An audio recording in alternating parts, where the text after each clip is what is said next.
Y vamos a hacer esto.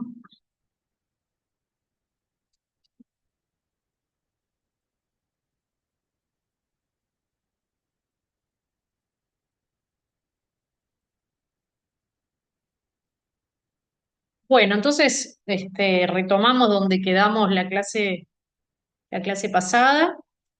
Eh, Habíamos comenzado a hablar de los distintos tipos o métricas de calidad de imagen que son comunes a todas las modalidades de imagen, más allá que después sí vamos a ver particularidades específicas de cada modalidad, pero habíamos dicho que lo que es el contraste, la resolución espacial, el ruido, la presencia de artefactos son de alguna manera cuatro métricas que van a poder justamente cuantificar lo que es la calidad de imagen y en particular la calidad de imagen en imágenes médicas.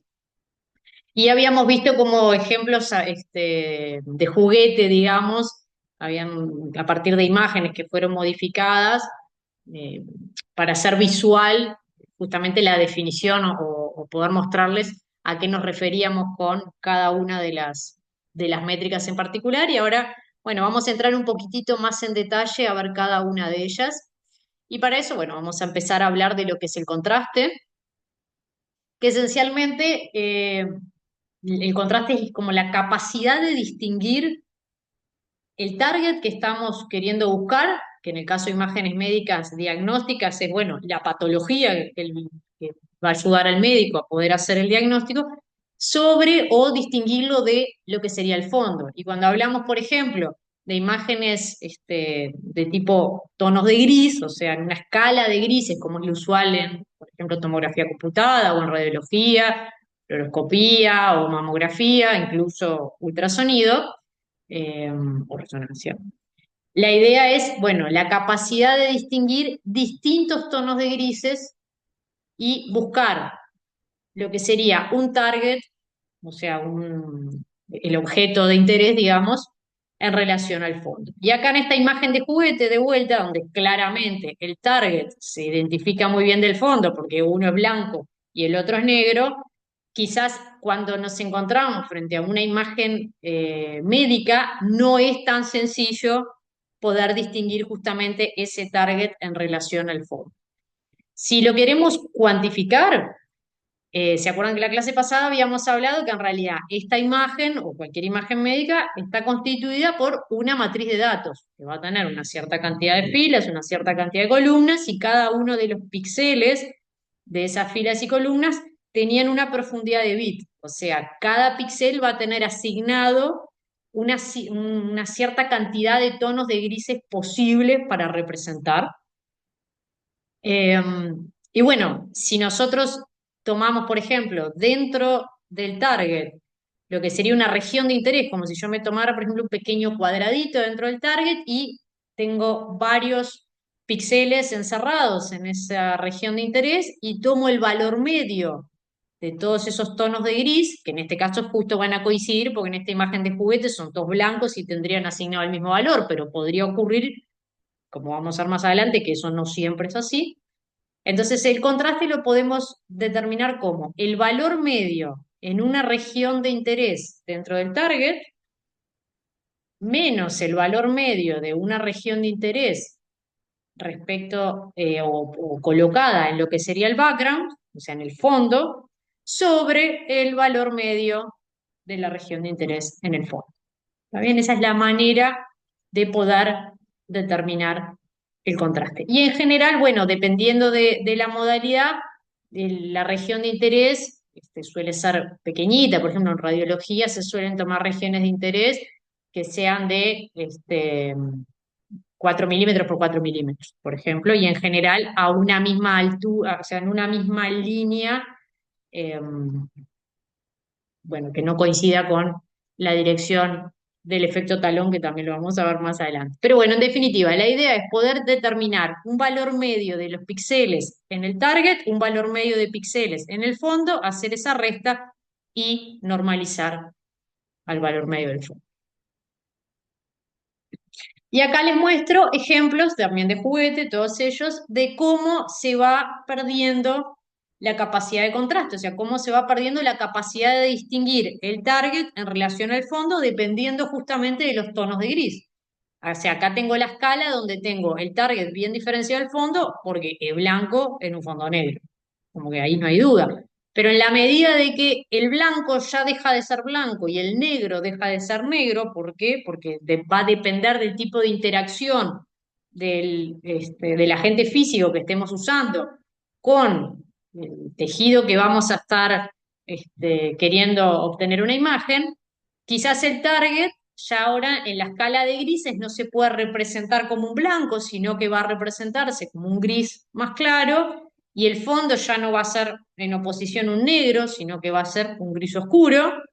Pero bueno, aquí todavía se sigue distinguiendo hasta con facilidad, podríamos decir, eh, el target o la patología respecto al fondo, pero si a su vez digamos, tenemos una interacción entre el agente físico con el tejido que genera que los tonos de gris, en el caso del target, ahora sean de un gris un poco más oscuro y el del fondo un gris un poco más claro respecto al anterior, fíjense que acá ya está costando más poder discriminar lo que sería el objeto que quiero visualizar en relación al fondo. Entonces, claramente esta sería una imagen con un contraste muy pobre, o sea, me cuesta mucho distinguir el objeto que estoy buscando en relación al fondo y esta sería una imagen de muy alto contraste. Obviamente, dependiendo del tipo de imagen médica, pues estaremos en una o en otra situación o en una situación intermedia.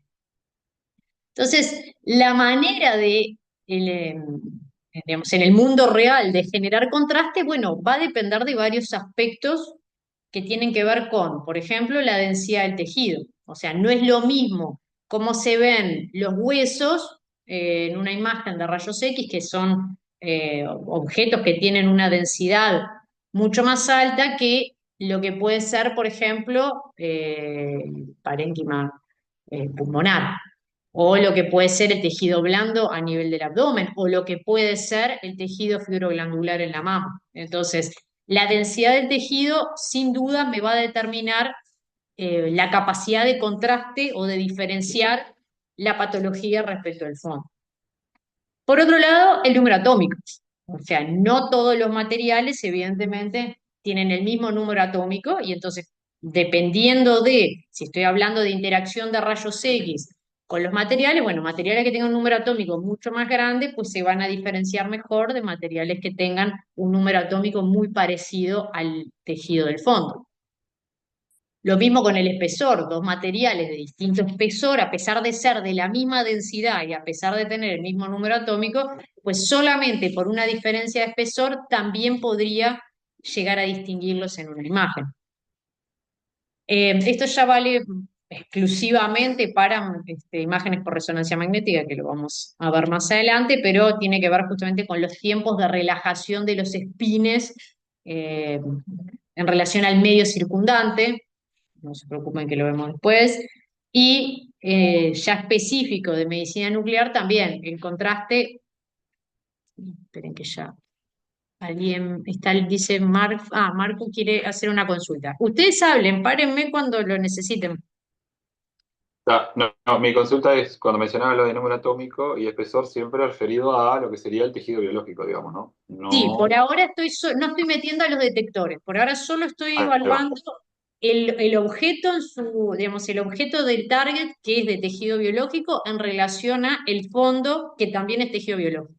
El tema es que el tejido Está. biológico puede ser muy fácil de distinguirlo respecto al fondo, como sería el caso de los huesos, por ejemplo, de las costillas con relación al pulmón, porque tenemos hueso y aire esencialmente, o podría ser que se distinga mucho menos cuando estamos, por ejemplo, a nivel abdominal, o a nivel de una mama, donde todo el tejido, tanto en densidad como en número atómico, es muy parecido. Pero solo me estoy refiriendo a lo que se llama el contraste del objeto en sí mismo.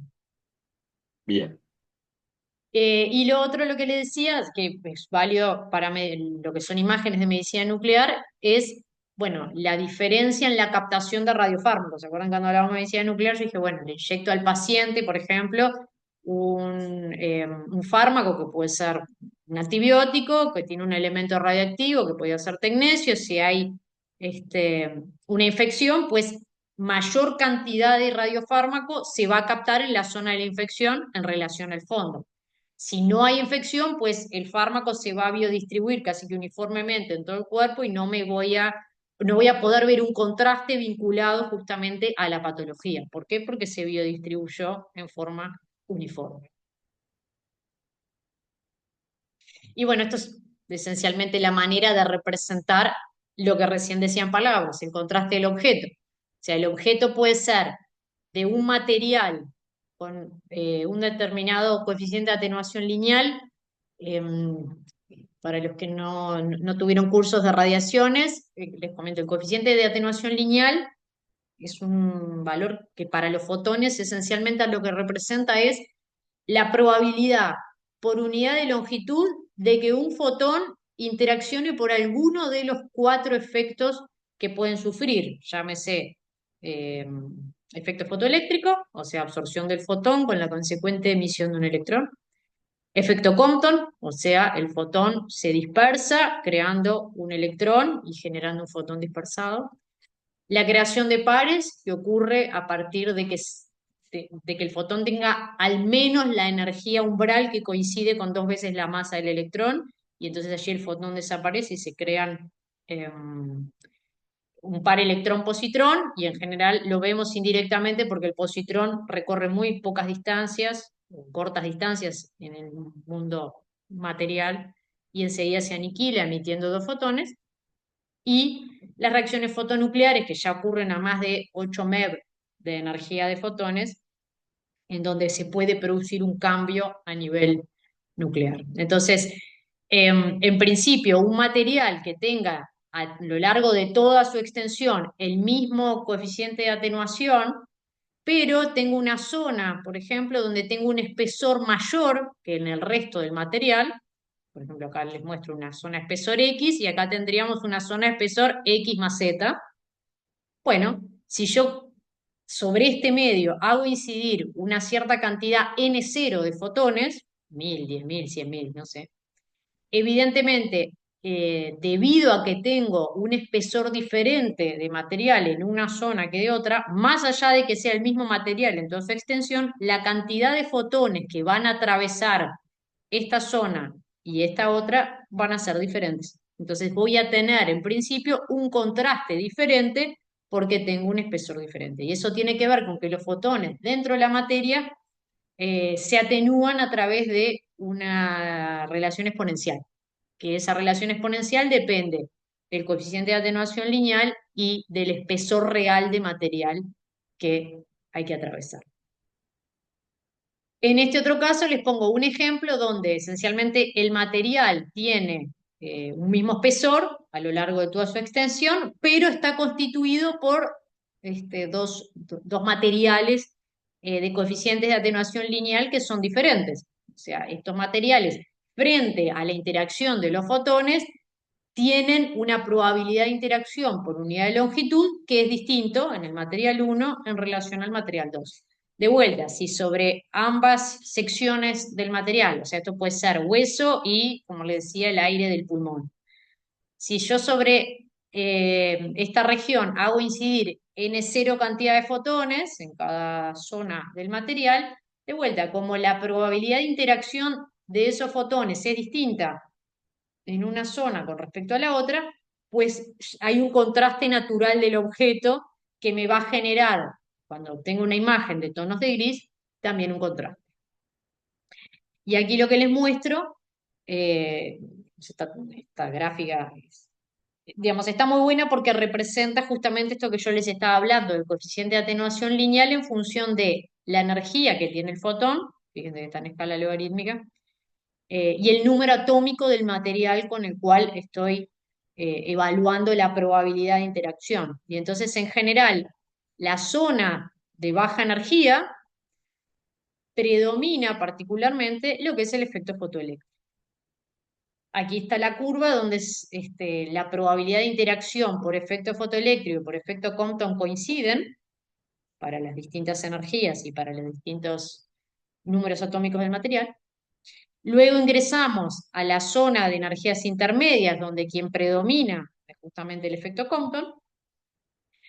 De vuelta nos encontramos con una, digamos, con una zona donde la probabilidad por unidad de longitud de interactuar por Compton y por creación de pares coinciden, y luego a mayores energías, digamos, el fenómeno que va a dominar es el de creación de pares. Que no quiere decir que no pueda ocurrir efecto Compton o efecto fotoeléctrico a, por ejemplo, 50 MeV de energía.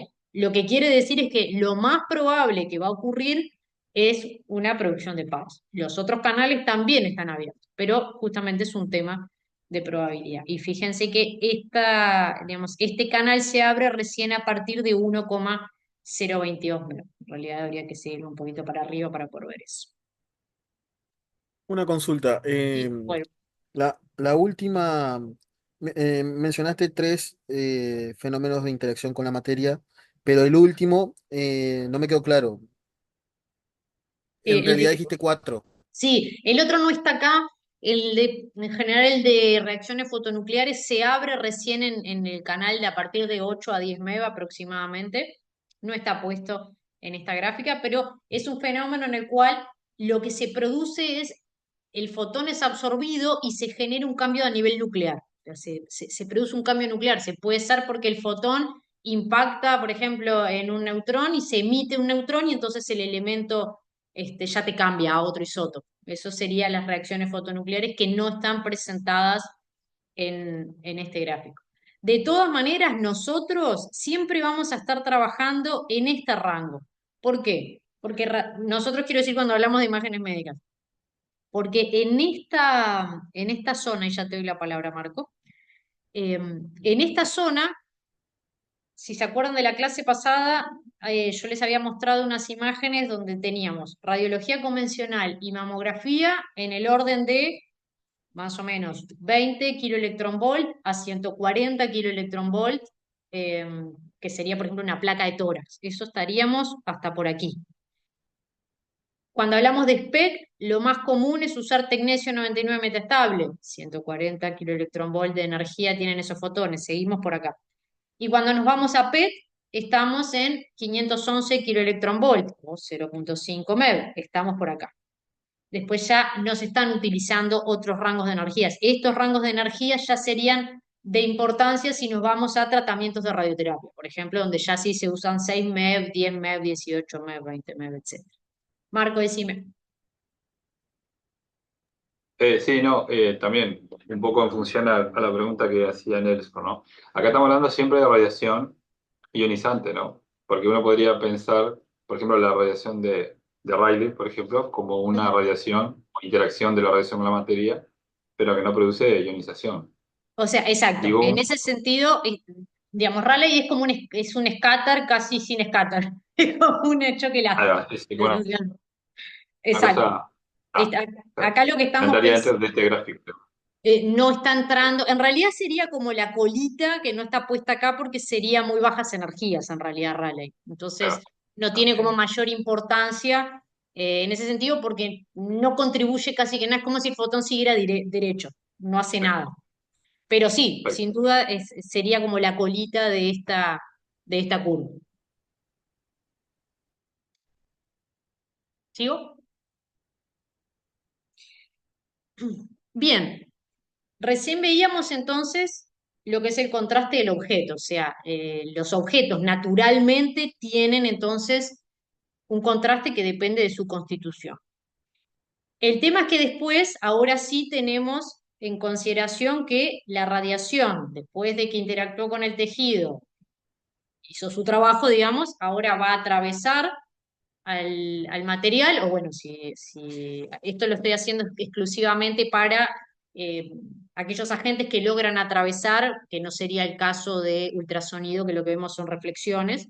Igualmente las consideraciones que voy a hacer también pueden ser válidas, hay que cambiar un poquito el discurso, pero si nos centramos un poco en aquellas radiaciones que atraviesan el paciente y luego llegan al detector, pues entonces los detectores también pueden sufrir estos efectos, ¿no? O sea, esto no es exclusivo, esta curva no es exclusiva para tejido biológico que tendríamos un Z bajito. Esto también puede, estas curvas son válidas para cualquier material y por lo tanto también para los materiales que constituyen los detectores. Y y las características constructivas de los detectores también hace que haya un contraste que es diferente asociado al propio detector. Entonces, por ejemplo, yo acá les muestro en esta gráfica, está representada la exposición, o podemos pensar como si fuera la dosis o la cantidad de energía que se deposita en el detector. Y aquí les estoy mostrando, por ejemplo, una magnitud antigua que se utilizaba en las placas de acetato, antes de entrar en el mundo digital, llamémosle, que era la densidad óptica, o sea, el ennegrecimiento de un material cuando impactaba sobre el rayos X, por ejemplo. Y las placas anteriores, las placas de acetato, que los que son más grandes en el curso se deben acordar, yo por lo menos me acuerdo, que me la llevaba a mi casa, cuando iba al médico la placa, tienen una respuesta que tiene esta forma que se llama como de hombro-talón. O sea, es una curva de respuesta que para bajas dosis o para bajos depósitos de energía o para bajas exposiciones, el ennegrecimiento casi que no aumenta, se mantiene constante. O sea que si yo le doy o hago incidir 0,01 milirentgen de dosis de fotos, de exposición de fotones, o le doy 0,1, el tono de gris de esa placa no cambiaba sustancialmente. Luego, a medida que voy incrementando la exposición o la energía de la radiación que se deposita, el tono de gris o el ennegrecimiento de la placa crecía casi linealmente con esa exposición y luego se saturaba. O sea, si yo seguía incrementando la cantidad de radiación que llegaba al detector, el tono de gris o lo que sería el ennegrecimiento de la placa quedaba completamente saturado. Sin embargo, en los detectores digitales actuales, la respuesta esencialmente es lineal. No tiene esta curva de saturación a bajas exposiciones y a altas exposiciones. Lo que sí se nota es eh, que cuando uno saca una imagen con baja exposición, en general lo que se empieza a distinguir mucho es el moteo o el ruido, que hablamos un poco la clase pasada, y si estamos en una zona de muy alta exposición, ese moteo o ese ruido desaparece. Por eso es que cuando la radiología digital ingresó en el mundo médico, digamos, al principio se utilizaba en general mucha más dosis de la que era necesaria, porque costaba, o sea, antes, me refiero, cuando se pasó de la radiología analógica a la digital, antes cuando una placa se había sacado con mucha dosis o con mucha cantidad de energía, se veía todo muy negro, quedaba completamente saturada la imagen y ya se sabía, uy, esta imagen se sacó con demasiada dosis, o quedaba muy blanca, como que toda velada, uy, a esta imagen le faltó dosis. Y cuando se ingresó al mundo digital, esos dos extremos blancos y negros se dejaron de visualizar porque la respuesta al detector era diferente. Y entonces lo que empezaron a notar, o los médicos y los técnicos que hacían las imágenes, bueno, fue que en realidad lo que cambiaba primordialmente era el ruido. O sea, imágenes obtenidas con muy baja exposición salían muy ruidosas y con muy alta exposición no se veía el ruido.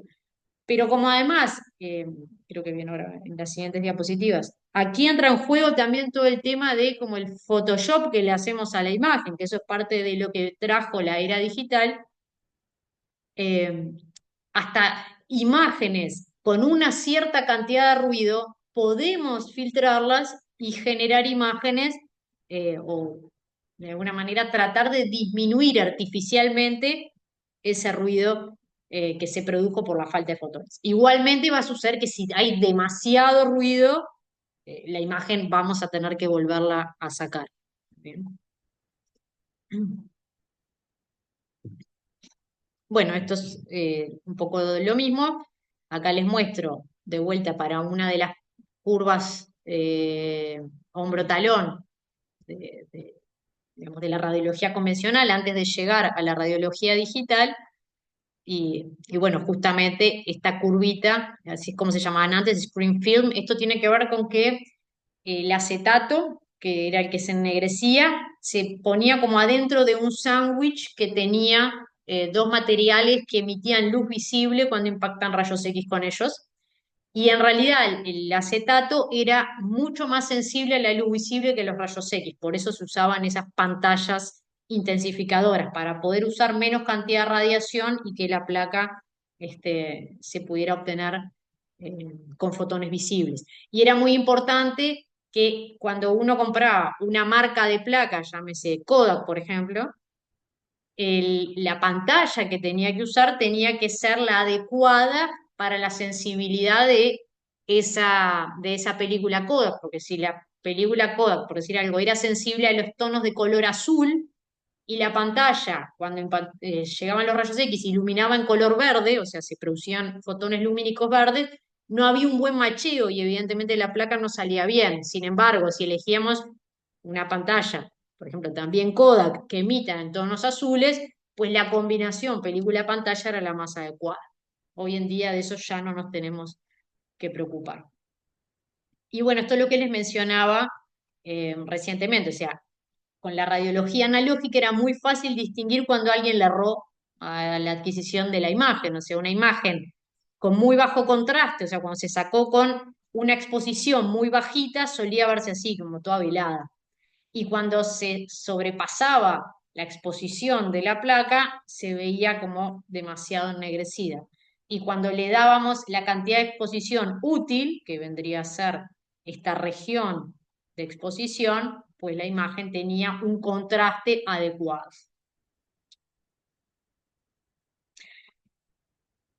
Entramos en la tercera de las etapas que afectan el contraste. O sea, dijimos, tengo el contraste del propio objeto, tengo el contraste del propio detector, pero además yo ahora las imágenes en la era digital las voy a visualizar en un monitor, entonces tengo que tener incorporado también el concepto de contraste de visualización.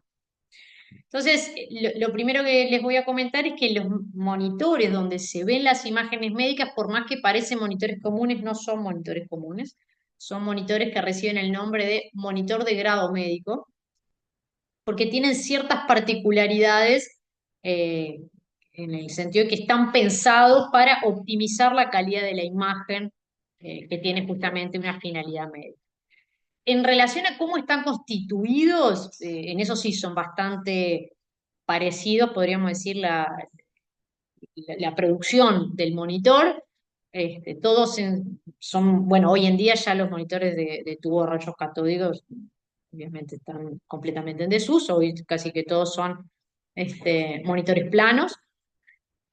Todos tienen por atrás lo que se llama un backlight, o sea, una luz que ilumina desde atrás de la pantalla donde el médico está visualizando.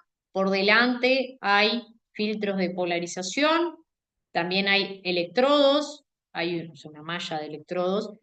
Están constituidos de cristales líquidos que justamente cuando se establecen diferencias de potencial entre los electrodos, hace que las moléculas, es como que digamos, genera una especie de doblamiento de la molécula que hace que diferente cantidad de luz pueda atravesar el cristal líquido según justamente la diferencia de potencial que se establece entre estos electrodos. O sea, lo que tengo es luz blanca que se polariza y según la diferencia de potencial que haya entre estos electrodos, las moléculas de cristal líquido son capaces en su geometría modificarse y eso hace que entonces la cantidad de luz que atraviesa píxel a píxel sea diferente.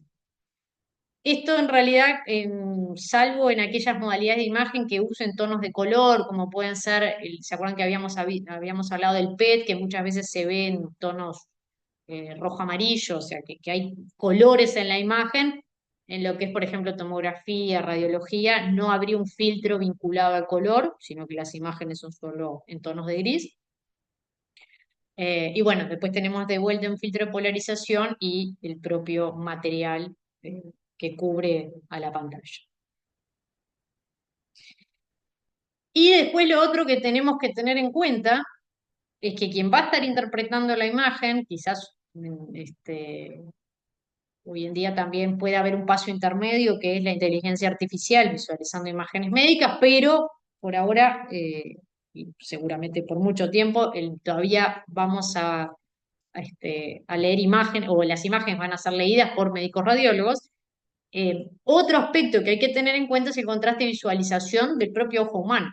O sea, el ojo humano en principio no tiene la capacidad de visualizar todos los tonos de grises que se le ocurra. De hecho, el ojo humano promedio en general es 8 bits. Eso significa que en un mismo momento podría llegar a distinguir hasta 256 tonos de grises diferentes.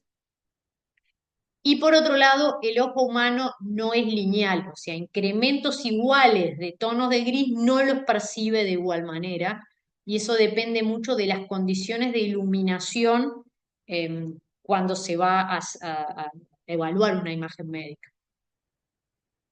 Y en ese sentido, este concepto es muy importante, que es el concepto que se llama JND, o Just Noticeable Difference, que es un concepto que se define en la norma DICOM. Si se acuerdan, la clase pasada yo introduje, o estuve hablando de la norma DICOM,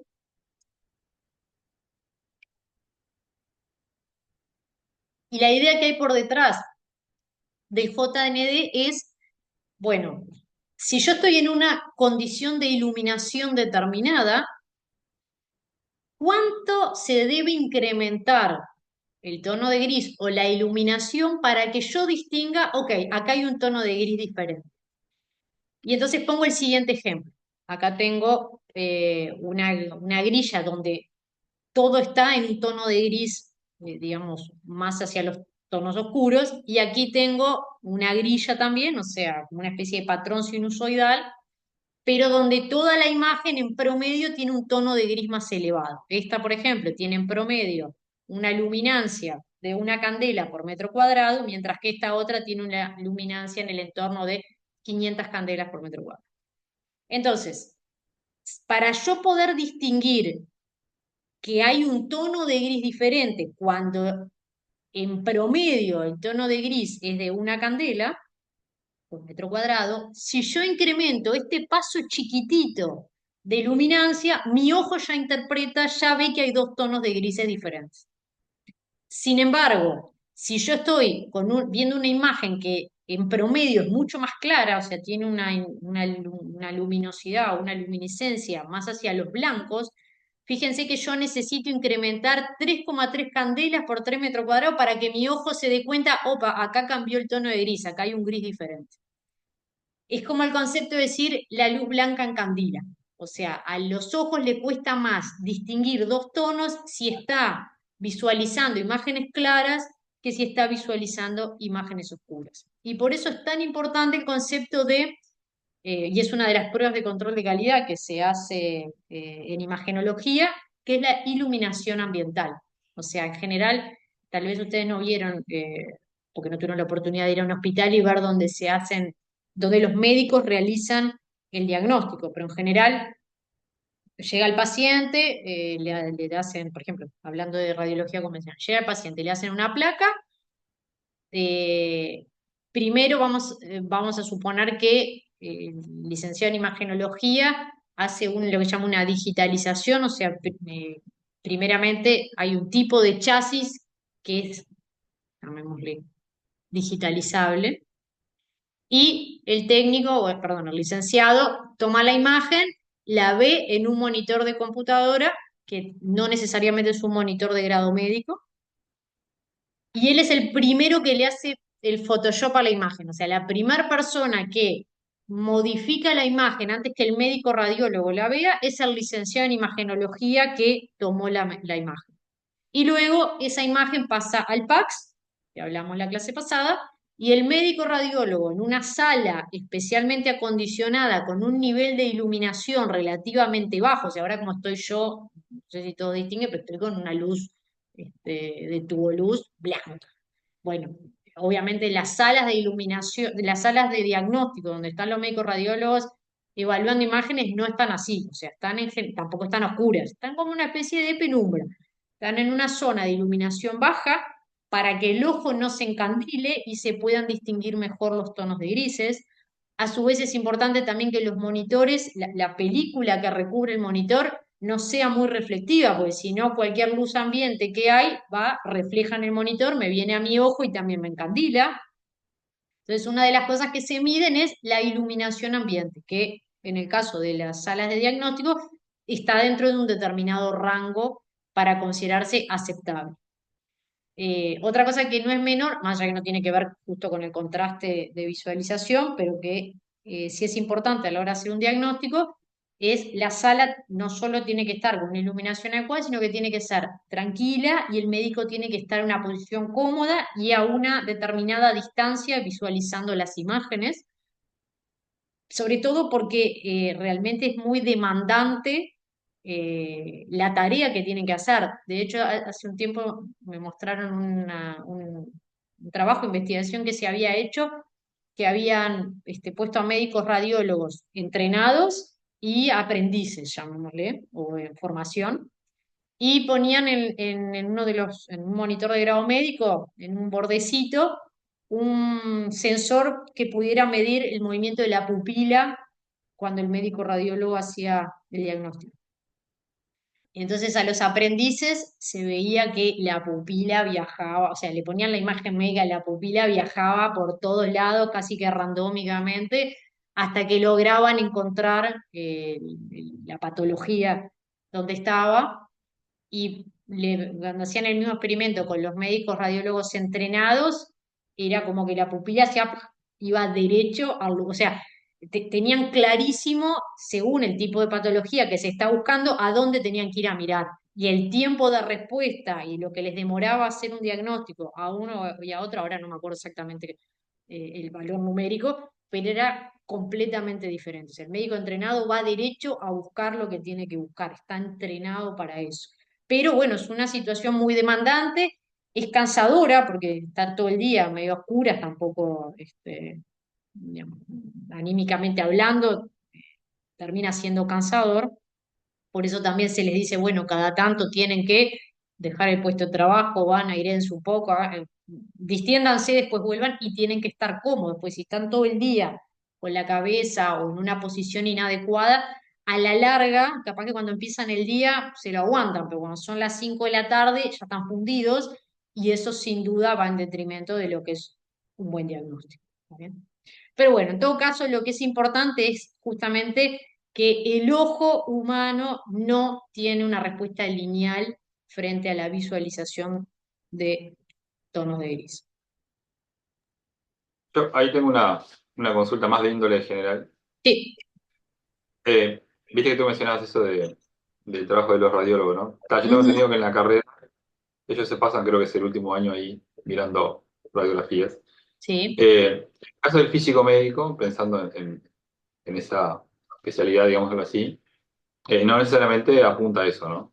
No, el físico O médico no el que se sabe, dedica, no sabe leer imágenes médicas como médico, sin lugar a dudas. si No bien sabemos, se puede dedicar a la imagenología, pero en otro claro, aspecto, digamos, ¿no? sí, o sea, de hecho, por ejemplo, yo que me dedico a la imagenología, o sea, por un lado, de vuelta, puede ser físico médico, académico, que es un poco mi estilo de trabajo. Yo no voy al hospital, salvo que vaya a dar clase a los estudiantes, o sea, pero mi día a día no está en el hospital. O puede ser físico médico clínico. Si optás por ser físico médico en imágenes clínico, tu quehacer va a tener más que ver, por un lado, con, por ejemplo, poder asegurar que desde que el paciente llega hasta que el médico hace el diagnóstico, toda la cadena eh, tenga un control de calidad que permita asegurar justamente que el médico pueda llegar al diagnóstico. En el sentido de que, ya lo vamos a ver más adelante, pero hay que evaluar todos los parámetros vinculados a la emisión del propio equipo de rayos X. Si fuera, pongo el caso concreto de rayos X, porque quizás es más fácil de explicar. En segundo término, tenemos que hacer todas las pruebas de control de calidad de los detectores. Y dependiendo del tipo de detector, si es detector digital directo o si son estos chasis digitalizables que yo les mencionaba, las pruebas pueden ser muchísimas o tal vez menos, depende. de vuelta el tipo de detector, pero también hay que asegurarse que el detector digamos, toma una imagen que refleja la realidad, pues si el detector está mal, por mejor equipo de rayos X que yo tenga y por mejor top radiólogo médico que yo tenga, si el detector funciona mal, la imagen va a estar mala. Tengo que asegurarme que el monitor, que es lo que iba a comentarles en la siguiente diapositiva, que el monitor de grado médico que usa el médico radiólogo para hacer el diagnóstico también tenga las condiciones adecuadas, porque un monitor que me presenta mal los tonos de gris, o sea, quizás el equipo anduvo bien, o sea, el emisor de rayos X, el detector anda bien, pero cuando se pasa la información del detector digital a cada uno de los píxeles de la pantalla, los pasa mal. Entonces ahí de vuelta tengo otra fuente donde puede producirse un error en la imagen. Entonces también tengo que asegurar que la calidad de imagen no se degrade debido al monitor. Y lo mismo las condiciones de iluminación de la sala. O sea, una de las cosas que medimos es efectivamente que la sala esté en condiciones. Todo eso es para asegurar que al médico le llegue una imagen de calidad diagnóstica. Pues el médico es el médico. Ahí ya el físico médico no puede hacer mucho. Pero por lo menos el físico sí puede asegurar que toda la cadena de la adquisición hasta la presentación de la imagen es la adecuada. Después está toda la parte dosimétrica, que es lo de optimización, que un poco lo hablábamos la vez pasada. O sea, digamos, si el diagnóstico se puede hacer con una cantidad menor de dosis, pues entonces eso es una imagen optimizada. O sea, yo no tengo por qué hacer una imagen cero ruido a costa de haber utilizado muchos fotones si el médico hubiera llegado exactamente al mismo diagnóstico con una cantidad de fotones un poco más pequeña y tolerando el moteo. ¿Por qué? Porque no le afecta al médico hacer ese diagnóstico. Entonces ahí en general el físico trabaja junto con el médico para poder hacer una optimización. Y eso se va haciendo gradualmente, se va diciendo, bueno, vamos a cambiar un poco los parámetros técnicos, se les va mostrando imágenes de fantomas, que son objetos que se sabe de antemano dónde están los objetos, cuál es el contraste que tienen respecto al fondo, en fin, son objetos que se usan para justamente, eh, digamos, hacer este proceso de optimización y se van cambiando los parámetros de adquisición y se le va mostrando al médico la imagen y se le va preguntando, bueno, esta calidad te convence, llegás a encontrar, por ejemplo, o a resolver la misma cantidad de detalles que en la imagen anterior. Si el médico dice que sí, bueno, entonces, ¿para qué vamos a usar más radiación? Usemos esta que es óptima. Si el médico dice que no, bueno, seguimos ajustando hasta encontrar un compromiso. Entonces, esa etapa vinculada a la optimización de la imagen es otra de las cosas que hace el físico médico dedicado a imagenología. Y después, de vuelta, todo el tema dosimétrico. O sea, una vez que ya está optimizado mi equipo, como decir, bueno, ya llegué a un compromiso con el médico, más no me baje la dosis. Ok. Eh, bueno, entonces ahora que ya no vamos a bajar más la dosis, podemos hacer o tratar de determinar una dosimetría eh, que no es una dosimetría al paciente, porque no le vamos a calcular la dosis de radiación que recibió Carolina Rabin cuando se hizo una tomografía de tórax o lo que sea.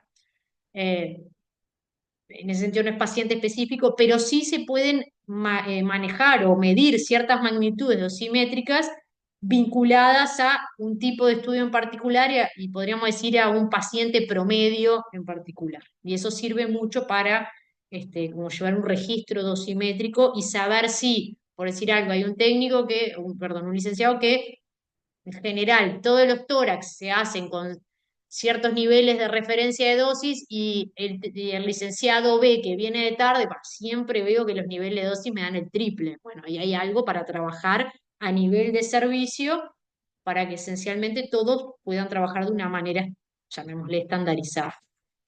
Eso si sos físico médico clínico. Si sos físico médico más como yo, digamos, perdón, yo en realidad no soy físico médico porque soy más vieja. O sea, la licenciatura no existía cuando yo me recibí.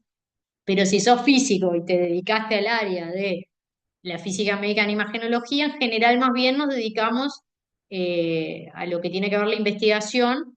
Y yo creo que la clase pasada les comentaba acerca de los entornos virtuales de simulación, que eso es algo con lo que trabajo mucho. O sea, yo hago muchas simulaciones con fantomas digitales y simulando equipos de rayos X, mamógrafos, tomógrafos mamodedicados, con fines de investigación y desarrollo, no para algo clínico inmediato. Pero esas son un poco las dos patas de la física médica. Perdón que me fui por las ramas. Bueno, entonces volviendo al tema de los monitores. ¿Qué hacemos con los monitores de grado médico, dado que nuestro ojo no es lineal en relación a los tonos de gris? Bueno, en general los monitores tienen incorporado o están calibrados, podríamos decir, con una curva, que es la curva GSDF, Grayscale Display Function, que es una curva que está definida en la norma DICOM. Y esta curva de calibración lo que permite esencialmente es que dos monitores de distinta marca comercial ubicados en distintos lugares, si yo les presento una imagen que fue adquirida en iguales condiciones, pues los monitores me van a presentar la imagen de igual manera. O sea, la idea es estandarizar la visualización de las imágenes. Y en ese sentido, si el mismo médico la ve en el monitor A o la ve en el monitor B, teóricamente no sabría distinguir cuál es cada monitor. O sea, la percepción visual de la misma imagen que fue adquirida en iguales condiciones, cuando la veo en dos monitores distintos, pero calibrados con esta curva, el médico no sabría distinguir en qué monitor está viendo. ¿Está bien? Esa es un poco la idea justamente de la curva GSDF, que está basada en modelos de visualización humana. O sea, hubo gente que en la década de los 70 se dedicó mucho a eh, estudiar cómo es la respuesta humana frente, la respuesta humana promedio, por supuesto, frente a este, diferentes patrones visuales, ¿está bien? Y entonces, bueno, eso es lo que hace justamente esta curva. Por ejemplo, acá lo que se muestra, como el ojo no es lineal, si yo lo que grafico es luminancia en función de los JND que mencionaba anteriormente, cuando incremento en un JND en las zonas de bajas luminancias, aquí se está incrementando, fíjense, 3 candelas por metro cuadrado. Esto está en escala logarítmica, ¿no? Sin embargo, digamos, como esta curva tiene esta forma, cuando incremento en las zonas de alta luminancia un JND, fíjense que estoy incrementando 150 candelas por metro cuadrado. O sea, esto es lo mismo que les comentaba acá. ¿Está bien? Dependiendo del valor medio de la luminancia, para poder distinguir un tono de gris distinto, tengo que incrementar más o menos luminancia según esté en zonas de baja luminancia o en zonas de alta luminancia. Y esto está todo estandarizado en la norma. Y bueno, la idea es, digamos, los monitores tienen sus propias curvas, o se llaman curvas gamma, de presentación de datos, o sea, quiero decir, volviendo si se acuerdan a la imagen con la foto del monitor, que teníamos un par de electrodos o como de sistemas de electrodos que ensanguchaban al cristal líquido. Y pensemos solo en un píxel de esa imagen. Dependiendo la diferencia de potencial que yo aplique sobre los electrodos que van a ir a parar a un determinado píxel, es el tono de gris o la luminancia que se va a mostrar. ¿Está bien? O sea, porque viene la luz blanca, yo aplico una diferencia de potencia determinada, la molécula de cristal líquido rota y eso me va a dejar pasar más o menos luz blanca, esencialmente. Entonces, así es como logro tener tonos de grises en un monitor. Entonces, en principio, si yo no hago la corrección por, por la curva GSDF, lo que yo vería es una situación como esta que está acá, saturada. O sea, yo vería las zonas negras muy saturadas y las zonas blancas, eh, digamos, como que no tengo un degradé que va linealmente creciendo en luminancia. ¿Está bien? Sin embargo, si yo corrijo, o sea, yo tengo la curva gamma de mi propio monitor, y en general estas curvas gamma se obtienen a oscuras, con características del monitor. Después, cuando ya estoy en una sala de iluminación, con iluminación que por más que sea baja, como en una sala de diagnóstico, igual hay un cierto grado de luz ambiente. Entonces, la curva GSDF corrige la curva gamma, teniendo en cuenta además la iluminación natural, o natural no, perdón, la iluminación de la sala, la iluminación ambiente que va a tener la sala. Entonces la curva gamma lo que me permite, perdón, la curva GCDF lo que me permite es corregir la curva gamma para que la respuesta en mi monitor sea lineal. O sea que acá no se ve del todo bien, porque mi monitor no es de grado médico, pero esencialmente lo que uno ve es como un degradé continuo. Igual sí se nota la diferencia entre esta y esta. Ven que aquí están mucho más saturados los negros que en esta imagen que está acá. Es como que si yo presento una escala de gris que va creciendo linealmente, pues mi ojo la puede visualizar también como una escala de gris en degradé continuo. Esa es la idea que hay por detrás de calibrar un monitor con la curva GSDF. Que vendría a ser un poco esto que es otra manera de decir lo mismo. O sea, si yo tengo, por un lado tengo un monitor que tiene una curva gamma, no importa, ahora las curvas gammas en realidad están representadas por ciertos parámetros, y esto sería un monitor que está calibrado con la curva GSDF. Entonces, los tonos de gris que presenta un monitor, si solo estuviera calibrado por una curva gamma que tiene este peso, si se fijan, por ejemplo, acá los blancos me está costando distinguirlos más que aquí, y los negros acá lo mismo. Y en el medio, este gris, es cierto que se distingue un poquito del anterior, pero el incremento de luminancia no me resulta lineal. Sin embargo, si veo cómo se muestra una escala de grises en un monitor que tiene una curva de calibración GSDF, hay como un paso lineal entre tonos de grises sucesivos. Entonces, esa es un poco este, la idea que hay por detrás. Y bueno, esencialmente los monitores de grado médico están calibrados para presentar luminancias que son útiles entre 0,7 y 400 candelas por metro cuadrado, más allá que el rango de luminancia puede llegar hasta 1000 en los monitores de grado médico. El rango útil que se suele utilizar eh, es de estos valores, y los JND correspondientes que se suelen utilizar eh, para visualizar imágenes médicas van en el entorno 400 este, a 700.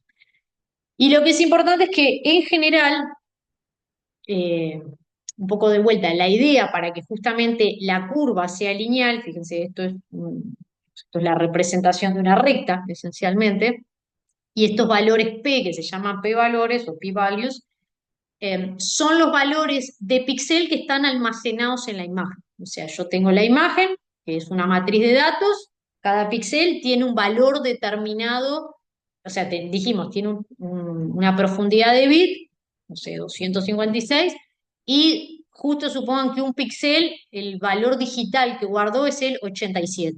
Bueno, eso sería este p-valor.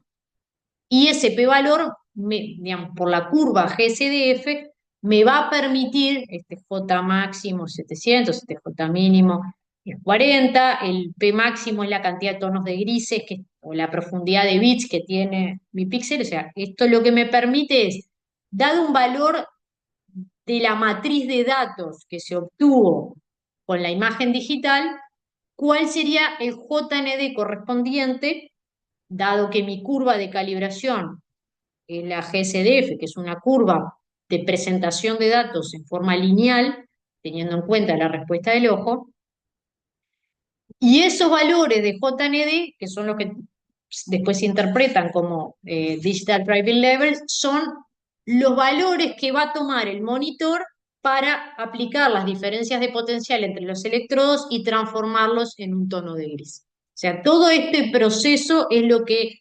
intrínsecamente hacen digamos, desde el PAX hasta las computadoras o hasta los monitores de visualización, para dar esa sensación de percepción lineal y que el médico pueda hacer un buen diagnóstico eh, de una imagen médica. O sea, todo esto estuvo pensado para llegar a ese cometido.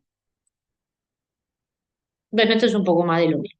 O sea, la idea es que si es como un pictograma, ¿no? Si la respuesta de mi monitor tiene esta forma, lo estoy poniendo como cualquiera, como si fuera la curva gamma de mi monitor, tiene esta forma, la curva GSDF, que también se le puede llamar lookup table, lo que hace es corregir las luminancias que presenta en forma natural mi monitor para que la respuesta sea lineal. ¿Está bien? Y bueno, en principio,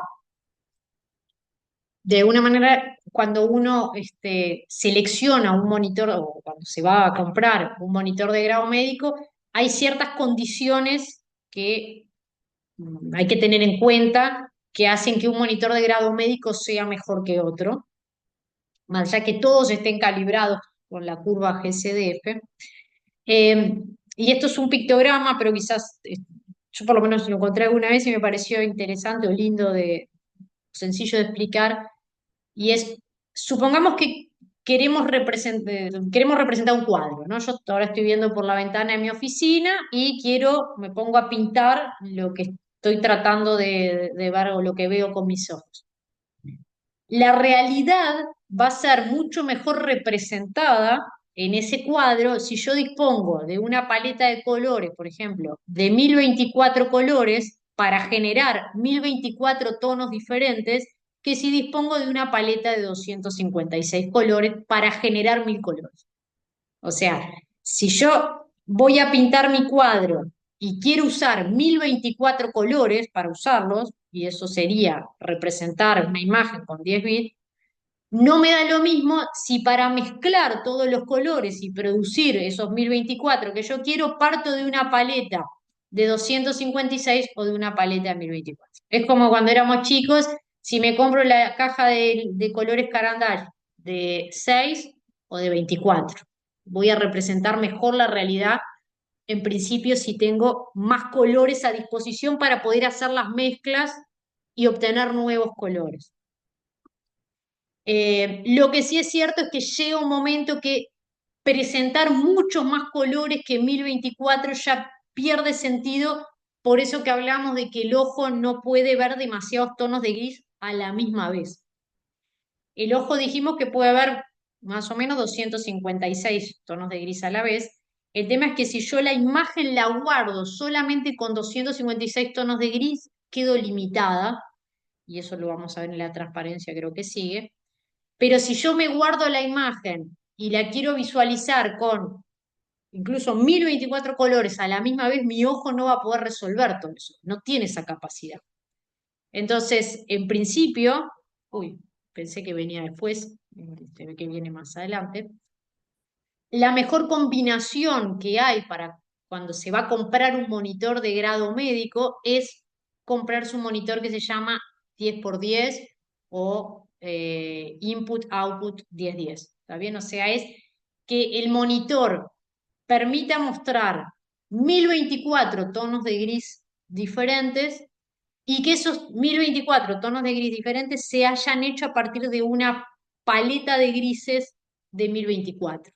También eso es el mejor monitor que me puedo comprar. O sea, tener un monitor que tenga mucha más profundidad de bit, en principio lo que está probado es que no tiene demasiado sentido. Y quedarme con un monitor donde de alguna manera puedo mostrar 1024 colores, pero partir de una imagen de menos, o sea, de una matriz de datos de menos tonos de gris, tampoco es una opción óptima. Entonces, en general, este es el mejor monitor que podemos comprar como monitor de grado médico. Y bueno, los monitores de grado médico, porque estas son cuestiones generales, les decía, son monitores de cristal líquido que en general tienen la luz de retroalimentación, o sea que los ilumina por detrás. Tienen una mayor resolución espacial en comparación con los monitores comunes sin fines de grado médico. Tienen una luminancia o un rango de luminancias bastante más grande que un monitor convencional. Y la luminancia de calibración, o sea, la que se utiliza para la curva GSDF, va en el rango desde 0 hasta 450. Es mucho más uniforme que los monitores comunes, o sea, cuando hablo de uniformidad quiere decir, no tiene sentido que si yo hago una imagen de un patrón que es uniforme, en los bordes de la imagen yo lo vea con un tono de gris diferente, solo porque el monitor está mal, sino que se tiene que asegurar que a lo largo de toda la extensión de la imagen, si yo tengo un tono de gris, porque adquirí una imagen de un objeto que es uniforme, pues los tonos de gris deberían ser uniformes en la imagen. El tema de la orientación puede ser vertical o landscape, eso depende. En mamografía suele ser vertical, en tomografía suele ser horizontal.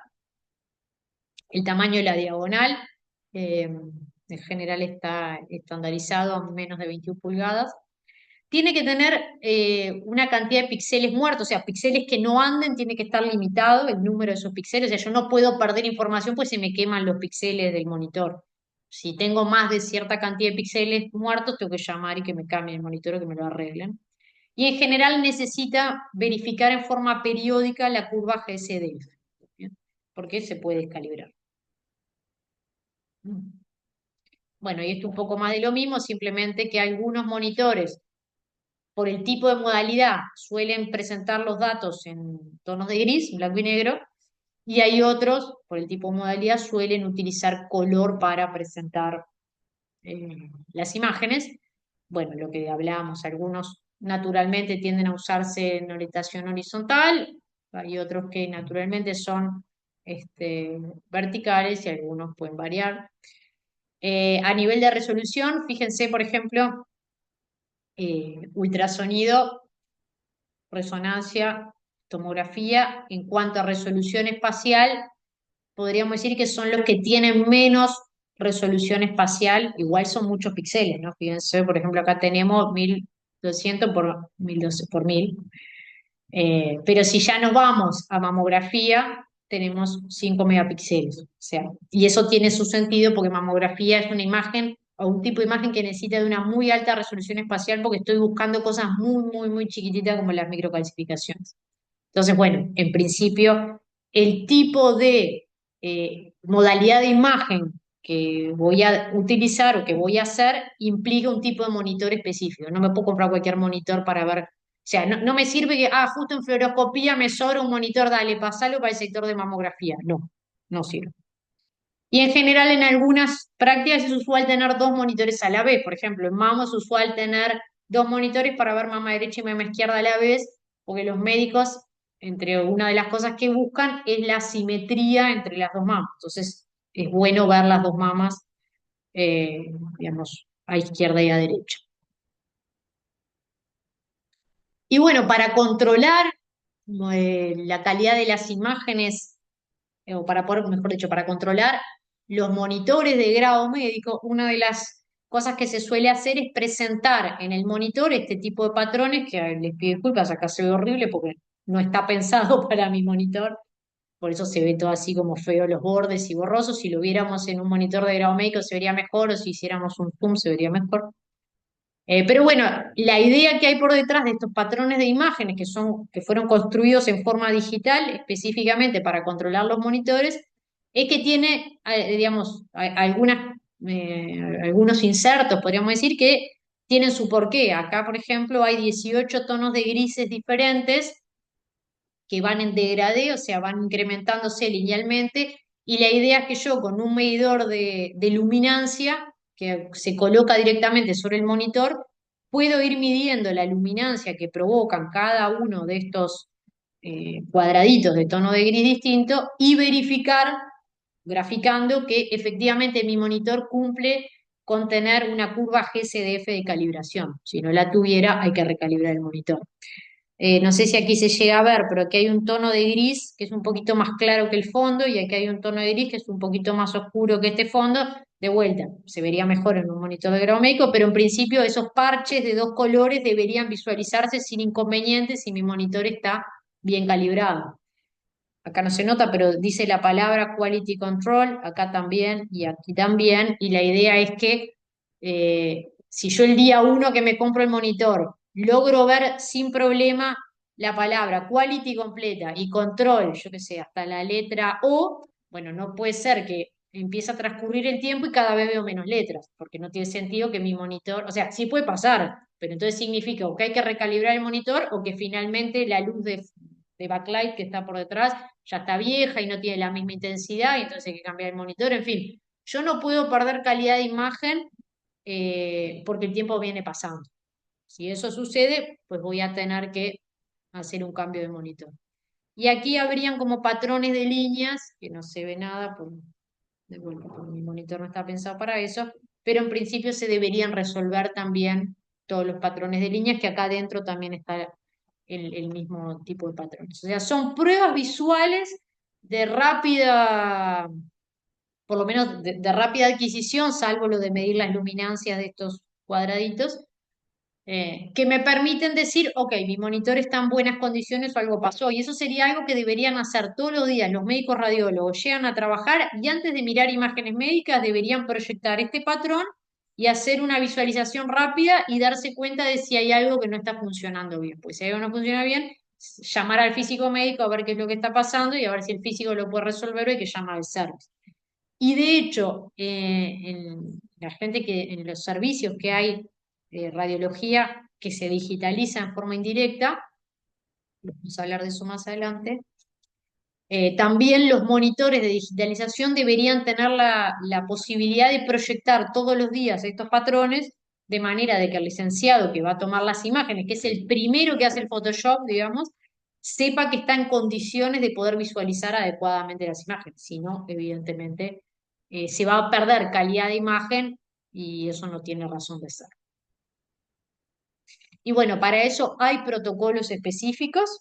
Por ejemplo, la Sociedad Americana de Física Médica, de Físicos en Medicina, en realidad, eh, suelen generar o hacer lo que se llaman task groups, que es un grupo de trabajo, digamos, de varios académicos, tanto o físicos médicos vinculados a la investigación y vinculados a, al ámbito clínico, que desarrollan este tipo de documentos que son muy útiles para los físicos médicos que trabajan solo en el ámbito clínico. Por ejemplo, parte de este task group fue crear esta imagen digital, que después la comparten con los físicos médicos para que los físicos médicos clínicos puedan hacer controles de calidad de los monitores. Eso es solo un ejemplo. Ahí tenemos este protocolo, es mucho más extenso que una sola imagen, obviamente, y les come y, digamos, y muestra, por un lado, toda la teoría que hay detrás de digamos, de poder asegurar la calidad de los monitores de visualización, y les dice además qué pruebas habría que hacer en los monitores para que efectivamente eh, pueda considerarse que el monitor cumple con las condiciones de calidad necesarias para un buen diagnóstico. Bien, capaz que les pido, porque tengo que ir al baño, si paramos unos minutitos y, y seguimos en 5 o 10 minutos, ¿les parece? Bien, sí, sí. Sí, no Ok, hay problema. paro unos minutitos y ya retomo. 10 minutos. En 5 minutos yo ya estoy, ya vuelvo.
Bueno, ahí volví.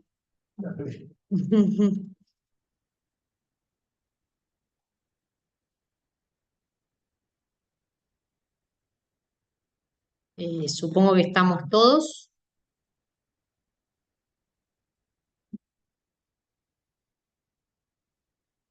Capaz que les pido me confirmen, así no hablo sola.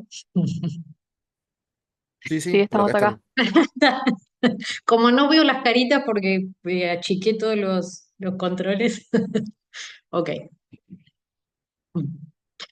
Bueno, entonces, estábamos hablando de características de los monitores de grado médico y simplemente esto es para mostrarles que fíjense cómo diferentes, lo que llama el luminance ratio, o sea, el cociente entre la luminancia máxima y la luminancia mínima que tienen, digamos, en este caso, diferentes monitores para visualización de imágenes, hace que yo pueda perder contraste. O sea, en esta dirección se está incrementando la relación entre la máxima luminancia y la mínima luminancia que se puede presentar. Entonces, fíjense cómo acá el contraste se ha perdido en relación a esta imagen que podríamos decir es óptima para la visualización. O sea que por eso una de las propiedades que yo les mostraba en una de las diapos anteriores de los monitores de grado médico es que está estandarizada la relación entre la luminancia máxima y la luminancia mínima. Todo va para que justamente el contraste de visualización de las imágenes sea el óptimo posible. Y bueno, en general, cuando uno, por ejemplo, en radiología, toma una imagen, vamos a pensar una imagen que sea digital directa, o sea, que el detector ya vive en el mundo digital. En general, bueno, esto sería una imagen con una cierta cantidad de filas y una cierta cantidad de columnas, y cada uno de los píxeles tiene una profundidad de bit, en este caso de 14 bits, o sea, de 2 a la 14 tonos de grises diferentes. Si yo quisiera a la vez visualizar todos esos tonos de grises, el contraste de visualización es muy malo, porque mi ojo no, lo que hablamos hoy, mi ojo no tiene la capacidad de al mismo tiempo poder ver todos los tonos de gris. Entonces, en general, lo que se suele hacer es utilizar, digamos, hay diferentes modelos de lookup tables. Uno de los más comunes es lo que se llama el window level.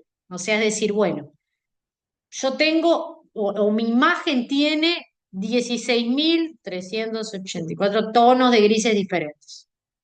Mi ojo no los puede ver todos a la vez, pero no tiene sentido perder esa información, sino que antes de que llegue al monitor, sino que lo que yo puedo hacer es decir, bueno, yo quiero que me muestres la imagen con un determinado valor central, que puede ser, por ejemplo, 4.384, o sea, los píxeles que tienen el valor 4.384 son los que se toman como referencia y que tengan un ancho de 3.674, o sea, 1.800 para cada lado, más o menos, ¿no? O sea, lo que me va a hacer la window level que tiene esta forma, me va a mostrar los colores o los tonos de grises centrados en este valor con un ancho alrededor de ese valor de 3.674 y todos aquellos píxeles que estén por encima de 4.384 más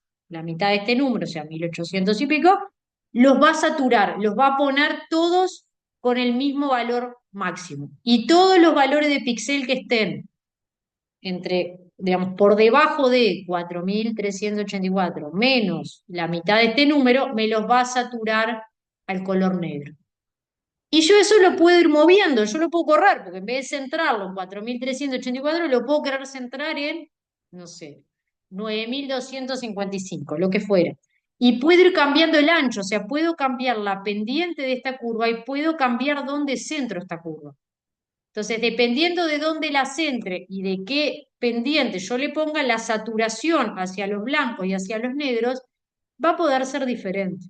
Muy bien, un poco es lo que les quiere mostrar digamos, este tipo de proceso es no vale la pena, antes de visualizar, achicar el tamaño de matriz y perder información, porque tal vez para ver una patología determinada me sirve centrarme en este número y con esta ventana, pero si quiero ver en la misma región anatómica otra patología o quiero resaltar otro tipo de estructuras, entonces voy a centrarme en otro valor y con otra ventana y así no perdí la información. Simplemente que estoy pudiendo verla de una manera más óptima teniendo en cuenta que mi ojo no puede ver todos los tonos de gris a la misma vez. Y eso es un poco lo que hace esta forma de representar o redistribuir, podríamos decir, los tonos de gris. ¿Está bien? Hay algunas otras opciones que puede ser esta que se llama sigmoidea, que esencialmente recrea la forma de la curva hombro-talón eh, tradicional de las imágenes que se sacaban con sistemas película-pantalla, que si se fijan esencialmente es muy parecida a esta curva, nada más que está un poco suavizado los vértices, pero esencialmente es muy similar la respuesta. Puedo hacer una luz invertida, o sea, puedo hacer que lo que antes se veía negro ahora se vea blanco, y lo que antes se veía blanco ahora se veía negro, o puedo hacer una luz como esta, pero por ejemplo de mucho más alto contraste. ¿Por qué? Bueno, el médico verá para qué le sirven todas estas herramientas. Acá está el Photoshop que yo les decía. O sea, una vez que yo tengo almacenada toda la información en mi matriz digital, después yo tengo muchas maneras de jugar, entre comillas, con esa información para poder resaltar o enmascarar ciertas propiedades que no me interesan. Y ahí está la habilidad del médico y la habilidad del licenciado en imagenología, que es el primero que le hace el Photoshop a la imagen, como para resaltar o mostrar o desdibujar algunas cosas que no son importantes en la imagen. Y en la jerga de las imágenes médicas, a la información cruda, llamémosle, a la que viene de la modalidad de adquisición propiamente dicho, donde está toda la información, se le suele llamar datos for processing, o sea, para procesar. Mientras que una vez que yo ya hice este Photoshop, digamos, sobre las imágenes para que el médico las visualice, ya estamos en lo que se llaman imágenes for presentation, o sea, para presentación.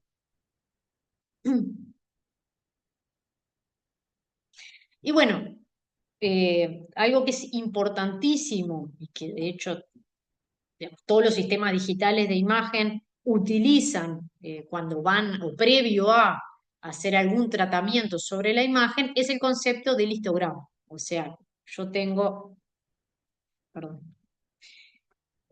cuando yo tengo mi imagen original, o sea, los datos crudos que vinieron del, por decir algo, del equipo de rayos X donde obtuve la imagen, yo puedo, para todos los píxeles de esta imagen, uno por uno, evaluar cuál es el tono de gris o cuál es el valor de píxel que fue guardado en la imagen. O sea, puede ser que este píxel tenga el número 0, el de al lado tenga el número 1, el de al lado 0, el de al lado 28, 32, y bueno, si yo cuento a lo largo de toda la imagen cuántos píxeles tienen valor 0, cuántos píxeles tienen valor 1, cuántos 2, y así sucesivamente hasta 16.384, voy a poder obtener un histograma. O sea, estos serían histogramas de imagen, en este caso son histogramas de estas imágenes eh, que están acá presentadas.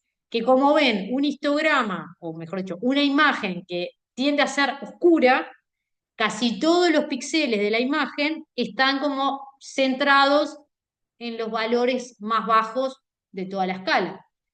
Una imagen que tiende a ser como más brillante, pero toda como más iluminada, como más eh, encandilada o saturada hacia el blanco, pues tiende a tener el histograma corrido para la otra zona del espectro, podríamos decir. Una imagen de bajo contraste con un tono de gris medio tiene un histograma, podríamos decir, medio centrado, pero como todos los valores están apretados, o sea, todos los tonos de gris están muy cerca del valor medio.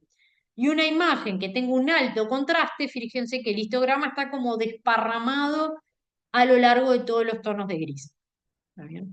Entonces, la información que tiene el histograma es muy útil para el procesamiento de imagen Y además ya me da información sobre, bueno, qué tipo de imagen estoy viendo. Una imagen de bajo contraste, de alto contraste, muy brillante, poco brillante, etc.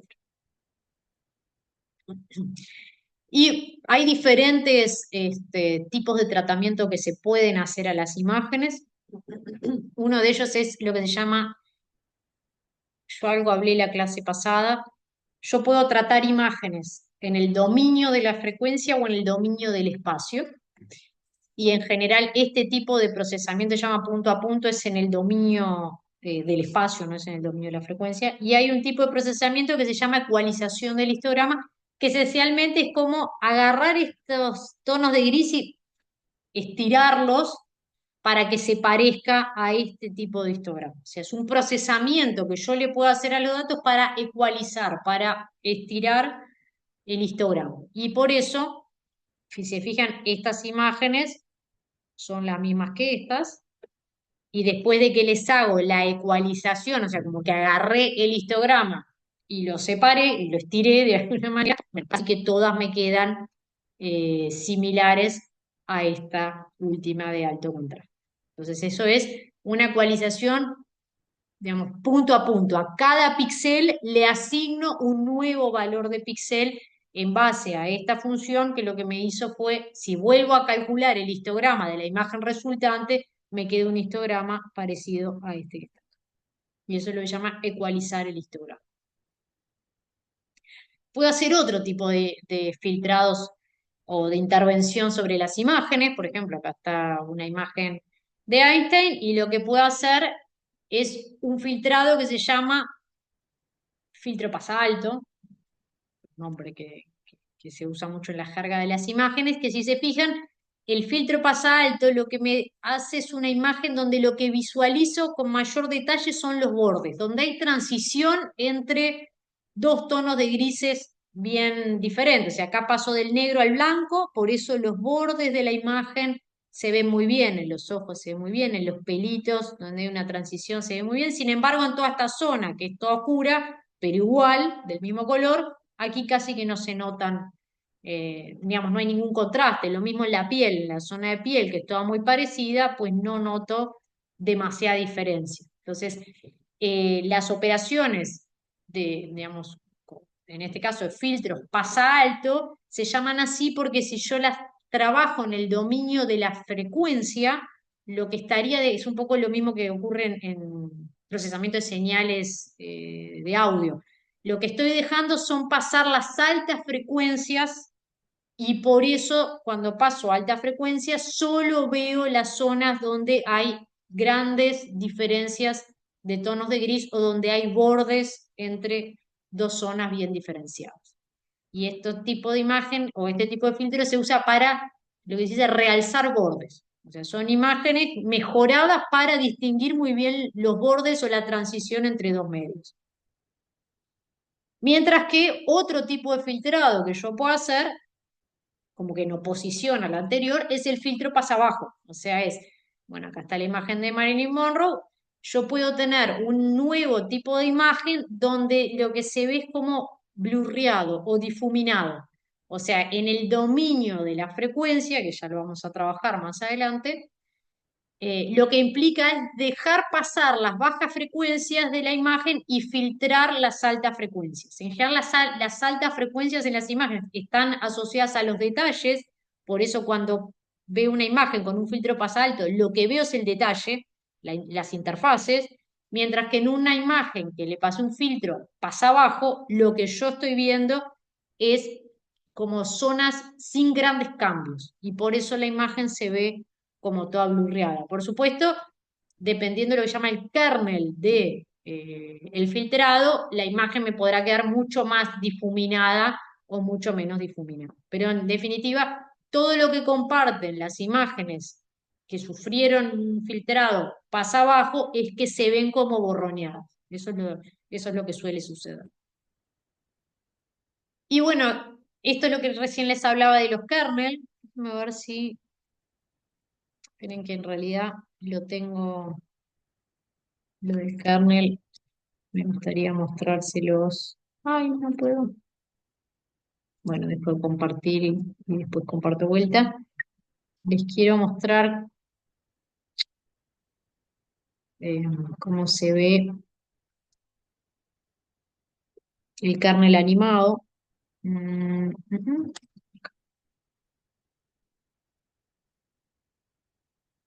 Perdonen que me olvidé que lo tenía.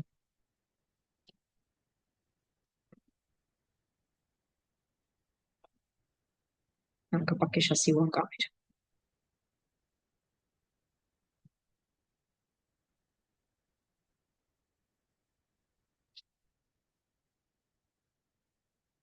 No sé, ¿ven que se están moviendo los numeritos?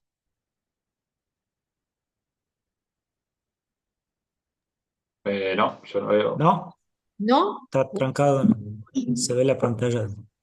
Ups, vamos de vuelta. Dejo de compartir y vuelvo a compartir entonces.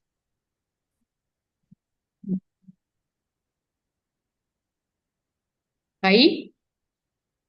¿Se ve que se mueve Ahora algo? sí, Está, sí. bien. Entonces, cuando hablamos de kernel, la idea de este dibujito es, imagínense que esta es mi matriz de datos, ¿no? O sea, cada uno de estos es un píxel y cada uno de estos valores va a estar después representado por un tono de gris. Entonces, lo que yo puedo hacer es trabajar sobre esa imagen haciendo un filtrado con un kernel, por ejemplo, en este caso, que sea un kernel 3x3, donde cada uno de los elementos de esa matriz de kernel, en este caso son todos iguales, tienen el mismo peso y valen un noveno. Entonces, lo que les muestra acá es que hace el filtrado espacial, en este caso, sobre mi imagen. Bueno, vamos a esperar que arranque de vuelta. El kernel separa en el primer lugar de 9x9, multiplica a cada, lástima que no va más lento, multiplica a cada uno de los valores de píxel por un noveno, lo suma y se lo asigna al punto central de la nueva imagen. Así es como se van construyendo estos números. O sea, cada uno de estos números surge de apoyar el kernel, como quien dice, encima de la imagen, hacer la multiplicación de los píxeles que están superpuestos al kernel con los valores del kernel, sumar todo, o sea, multiplicar, sumar y asignarle al punto central un nuevo valor de píxel.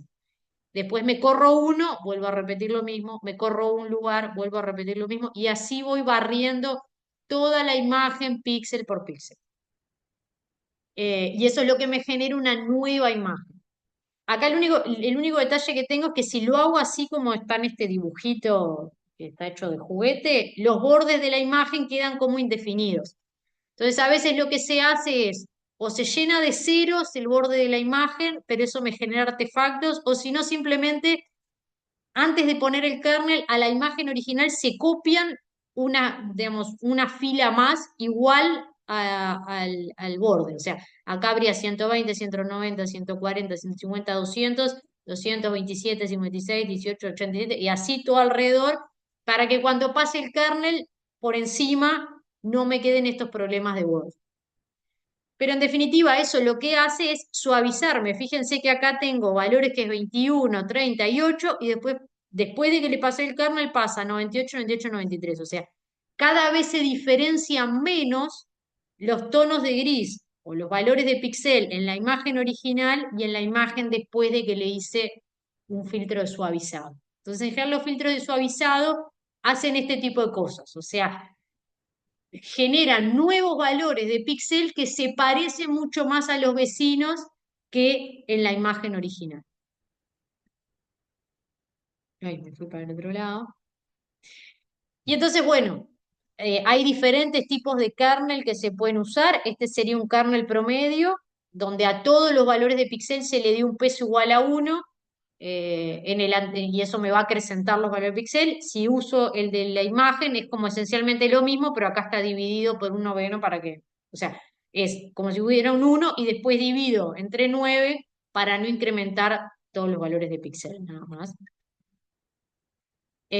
Tengo otro tipo de filtros que se utiliza más bien para, por ejemplo, realzar bordes o para encontrar zonas de altos gradientes. O sea, los kernel que puedo usar de una manera están definidos para buscar diferentes tipos de cosas en las imágenes y en general, digamos, a nivel de los software que se venden para eh, trabajar con imágenes médicas, todos los procesamientos de imagen que se hacen suelen ser propietario dependiente, en el sentido de que el usuario no tiene manera de antemano de saber qué tipo de procesamientos están disponibles en cuanto a la matemática que hay por detrás. Sí te pueden decir, bueno, acá tenés un filtros para suavizado o filtros pasa abajo, tenés filtros pasa alto, tenés realce de bordes, pero no te dicen exactamente la matemática que hay por detrás. O sea, el usuario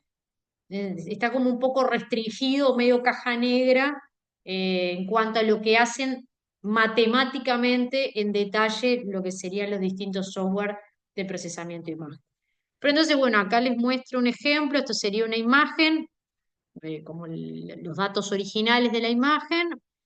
Y por ejemplo, en la imagen B dice que lo que se hace es a la imagen eh, I se la promedia con un filtro 3x3 que sería como este. Entonces, esta imagen, no sé si logran notar, es un poco sutil, pero está más blurreada en comparación con la imagen original. O sea, los bordes se entran a distinguir menos que en esta imagen original. Después en esta otra imagen, que ya sería un caso más extremo, se dice, bueno, lo que se está haciendo es a esta imagen, fíjense que estoy haciendo, olvídense ahora de este producto de convolución que lo vamos a hablar más adelante, pero esencialmente es a esta original le pasé un kernel promedio por encima, obtuve esta otra, y ahora la resto, a esta le resto esta.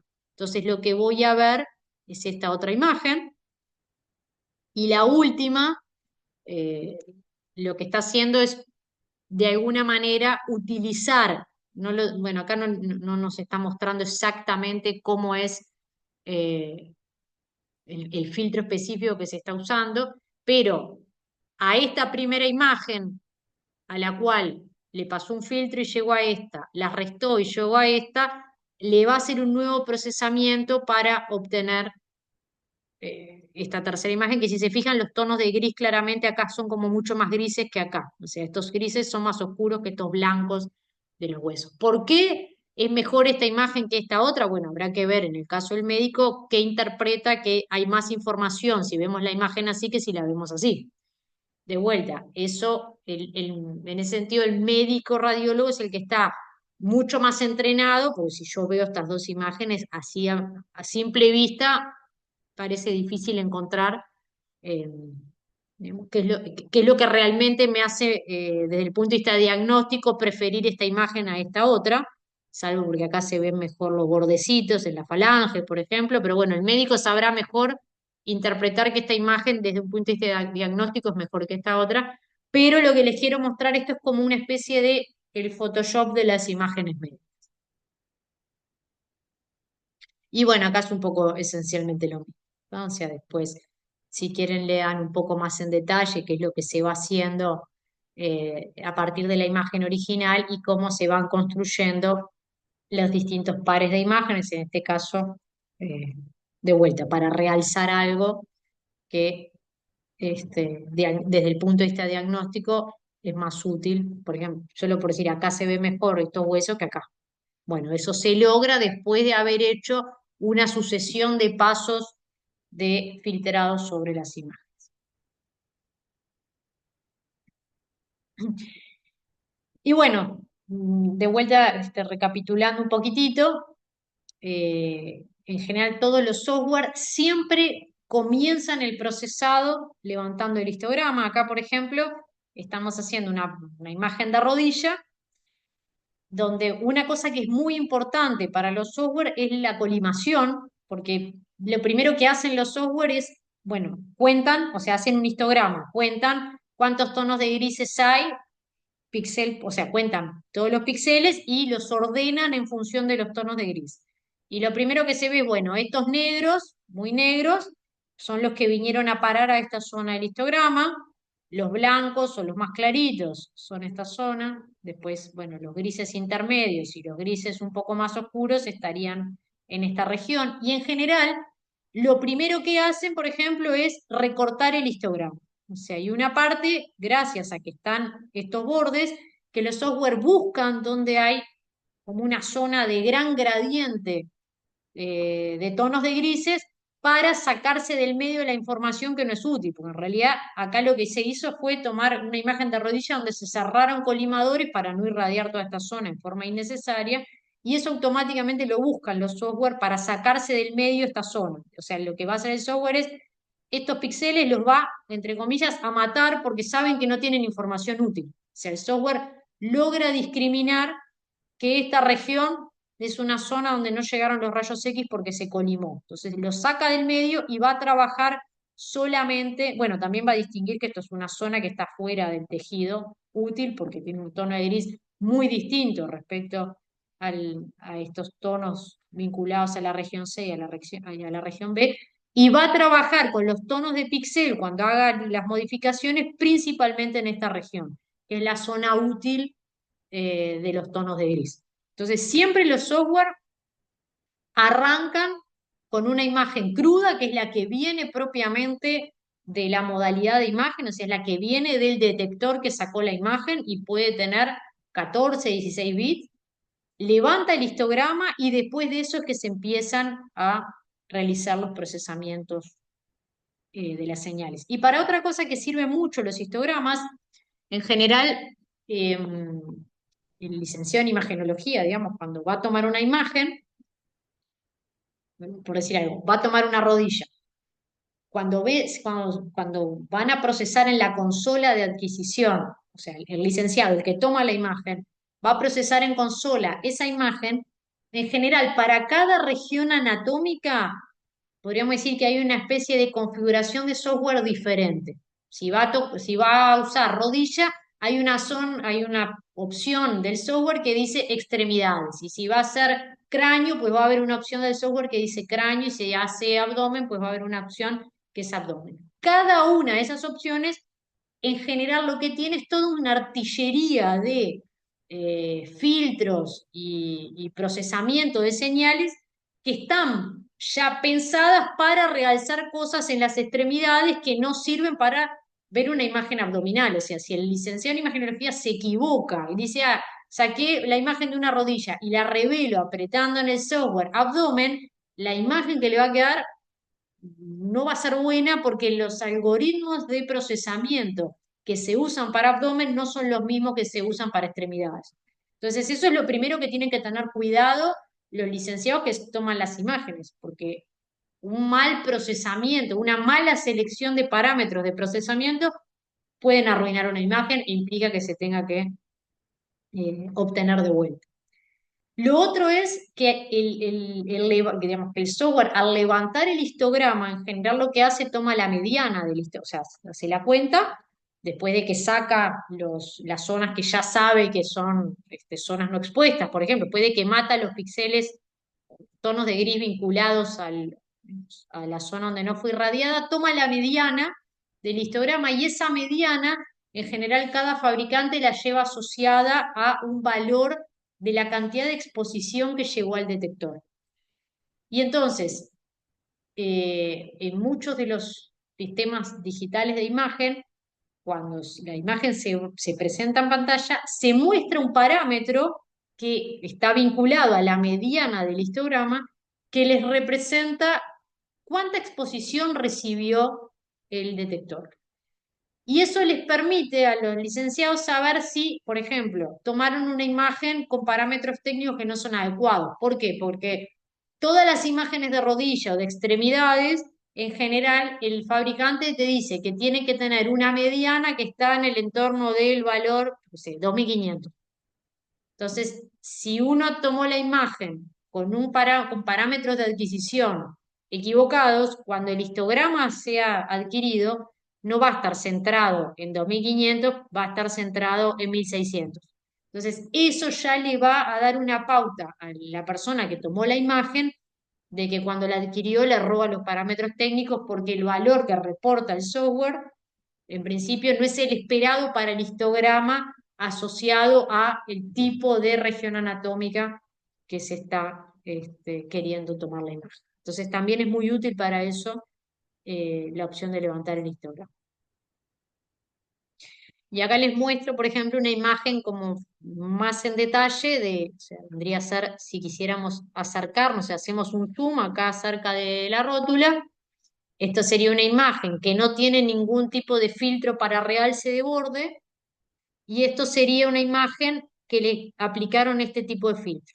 O sea, un filtro, es un filtro que se aplicó no en el dominio de la imagen, sino en el dominio de la frecuencia, ya lo vamos a hablar más adelante. Pero bueno, es un filtro que para las bajas frecuencias, eh, digamos, tiene un incremento, o sea, me mata algunas y después tiene un incremento gradual de las bajas frecuencias hasta que llega un máximo y luego no las deja seguir creciendo porque si no se incrementaría demasiado el ruido, pero espero que puedan notar la diferencia entre esta y esta.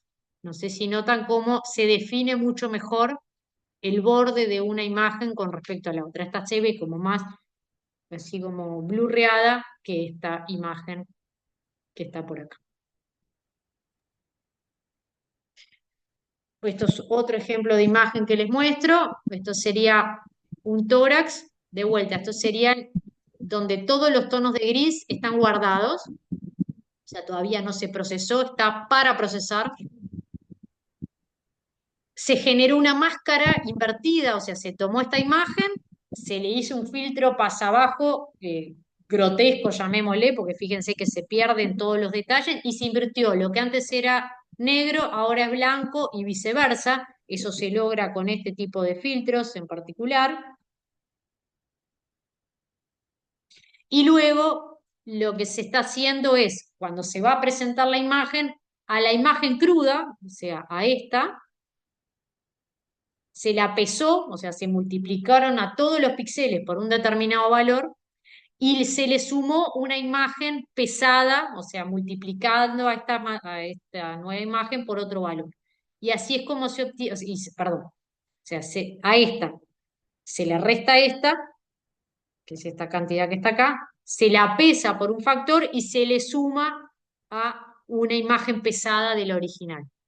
Y fíjense que la calidad de imagen que tiene esta imagen resultante es mejor que esta otra. De vuelta, lo de mejor el médico lo podrá decir mejor que yo, pero ciertamente se nota una diferencia entre esta imagen y esta otra, donde si miramos el parénquima pulmonar, se ve muchísimo mejor todos los alveolos, por ejemplo, que en esta que están mucho más difuminados. Lo que sí hay que tener cuidado cuando uno trabaja con el tema del filtrado es que no me aparezcan artefactos. O sea, cuando uno pone filtros, hay algunos filtros que funcionan bien, pero hay otros, por ejemplo, si yo pongo un filtro completamente recto, como este rectangular que está acá, todo esto está en el dominio de la frecuencia, entonces ahora no se preocupen, pero me genera en el dominio de la frecuencia como este tipo de oscilaciones que hace que las imágenes me aparezcan como zigzag de zonas blancas y negras que no deberían de estar. En cambio, si uso un tipo de filtro que sea más bien como este que tiene estas solapitas y está suavizado, no es rectangular, sino que es como una gaussiana, el resultado final no aparecería con esas, digamos, con esos cambios en los tonos de gris, sino que todo iría más llanito, más suavizado. Entonces, bueno, hay que saber usar los filtros según el tipo de imagen que estoy queriendo ver.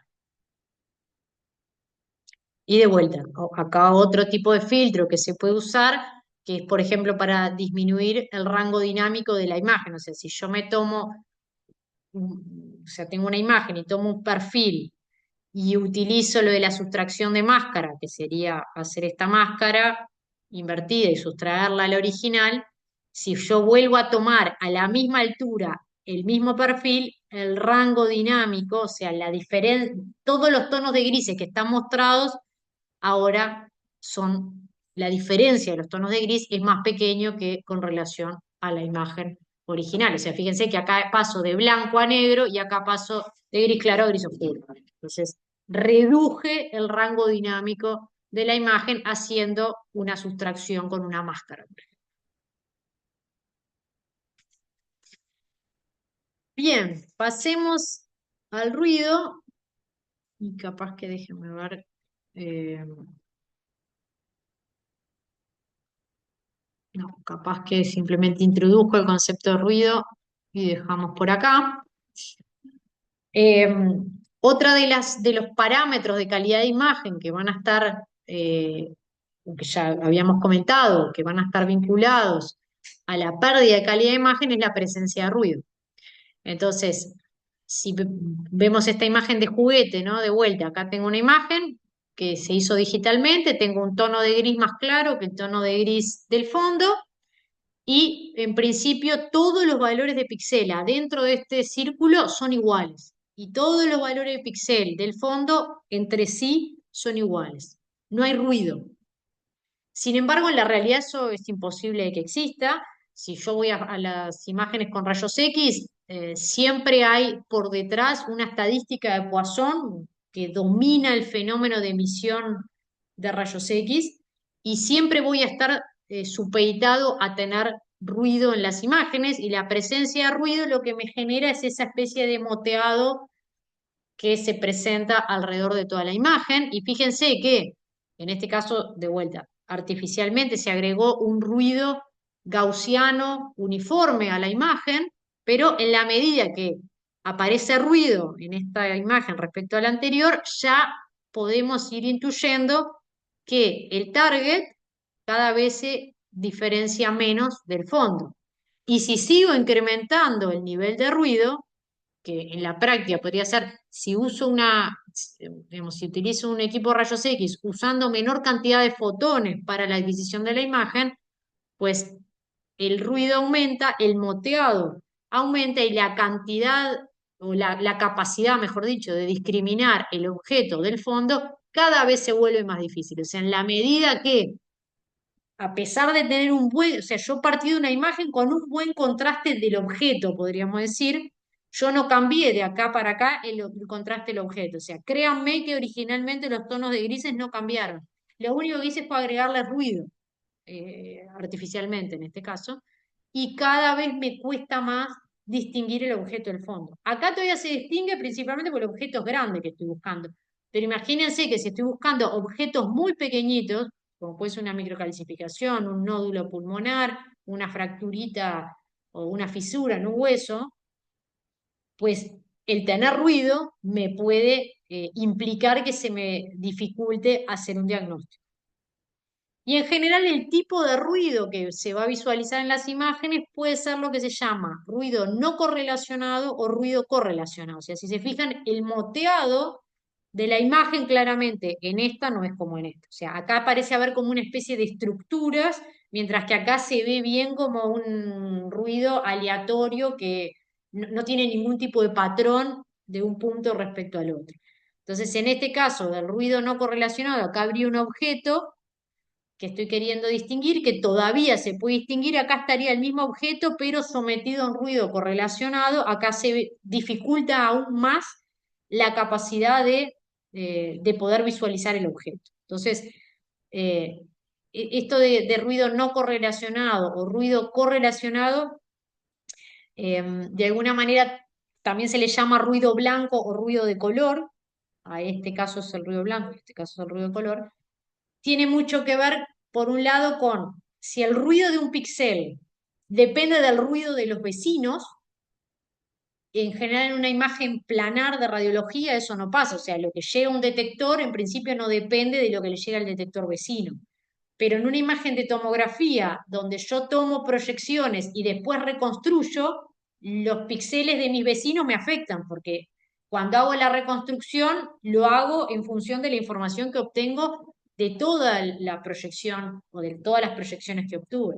Entonces, en ese sentido, en tomografía se suele encontrar ruidos más bien correlacionados, y en las planares, imágenes de radiología convencional, ruidos no correlacionados. Y digamos, la otra manera de hablar del ruido, que era lo que yo les comentaba, esto es un ruido blanco y esto es un ruido de color, a pesar de que las dos son blanco y negro. En general, cuando vemos las imágenes, digamos, en el ámbito de la frecuencia espacial y no de el dominio espacial, en el ruido blanco lo que obtenemos son digamos, que todas las frecuencias están presentes en la imagen con igual peso, mientras que en el ruido de color, digamos, hay frecuencias que están más presentes o con más peso en relación a otras frecuencias. Entonces, bueno, en principio yo creo que con eso podríamos ir cerrando la clase por acá, sobre todo porque además mi colega tiene que tomar una prueba Pasa nada. y, ¿Qué tal, Marcelo? y se No va a me acuerdo superponer decirte que te mandé por email a tu email el el... examen. Entonces entra y ya lo Denme 2 tienes abrir minutos que y deja hacer. hablar. Sí, sí, la puedes usar sin problema, Marcelo. Bueno, entonces pregunto, o mejor dicho, preguntas. ¿Hay preguntas en lo que vimos acá?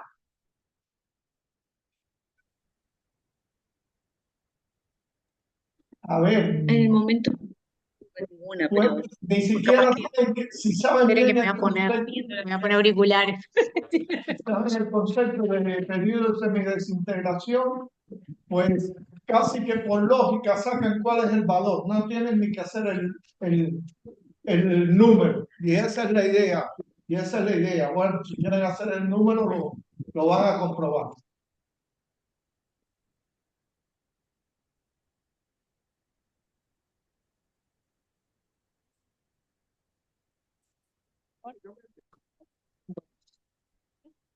Perdonen y a ver si tenían consultas. no, yo decía que después viendo la clase nuevamente o leyendo tal vez me surja alguna duda, pero por el momento no, o sea, nada en concreto. Ok.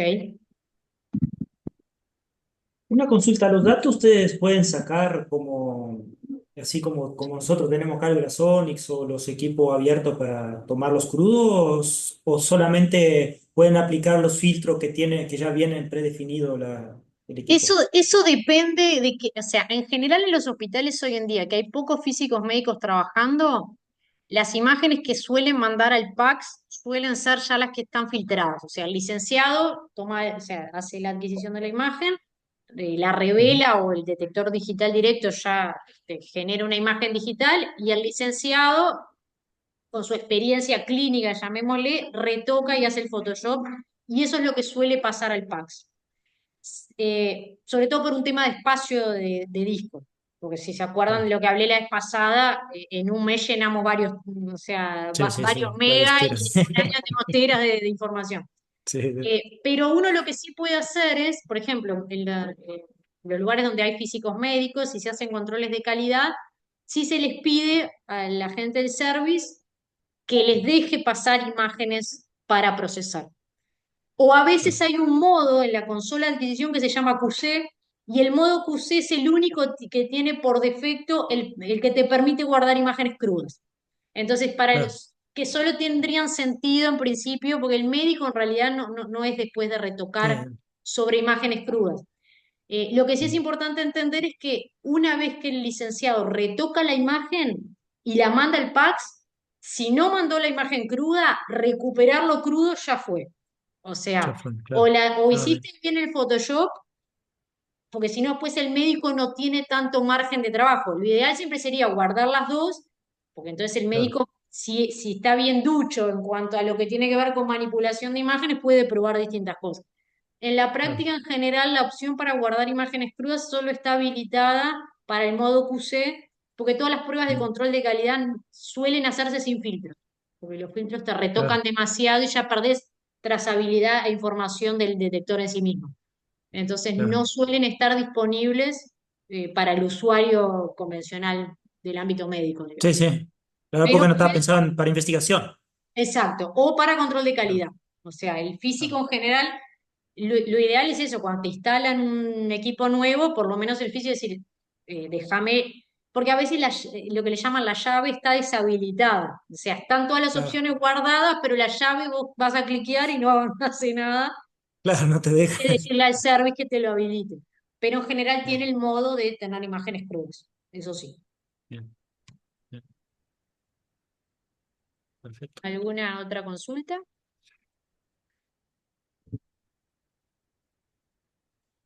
Bueno, capaz que no sé si fue mucha información. Yo voy a grabar el video y después, como decía Natalia, lo vuelven a ver y capaz que ahí bajan algunas fichas más.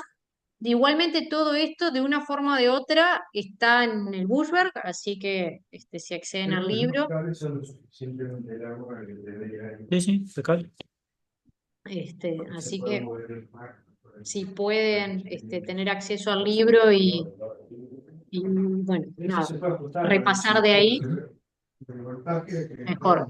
No sé si lo subiré hoy, tal vez mañana, pero bueno, espero antes del fin de semana que la clase ya esté subida.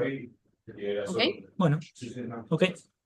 Bueno, en principio, si no hay más Bueno, preguntas, nos vemos el martes en formato 2D. martes. Bueno, Nos vemos. Que nos pasen vemos. bien. Buen fin de. Chao, lo Chao, mismo. Chao, nos chao. Fin de vemos. semana, gracias.